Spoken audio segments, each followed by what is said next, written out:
رات کی قسم جب وہ چھا جائے اور دن کی قسم جب وہ روشن ہو جائے، اور اس ذات کی قسم جس نے نر اور مادہ پیدا کیے کہ تم لوگوں کی کوشش طرح طرح کی ہے۔ سو جس نے اللہ کے رستے میں مال دیا اور پرہیزگاری کی اور بہترین بات یعنی کلمہ توحید کو سچ جانا،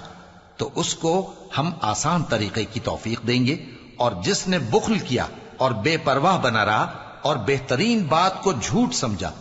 تو ہم اسے رفتہ رفتہ سختی میں پہنچا دیں گے، اور جب وہ دوزخ کے گڑھے میں گرے گا تو اس کا مال اس کے کچھ بھی کام نہ آئے گا۔ یقیناً راہ دکھا دینا ہمارا ذمہ ہے، اور بے شک آخرت اور دنیا ہماری ہی ملکیت ہیں۔ سو میں نے تم کو بھڑکتی آگ سے خبردار کر دیا ہے، اس میں وہی داخل ہوگا جو بڑا بدبخت ہے، جس نے جھٹلایا اور منہ پھیرا،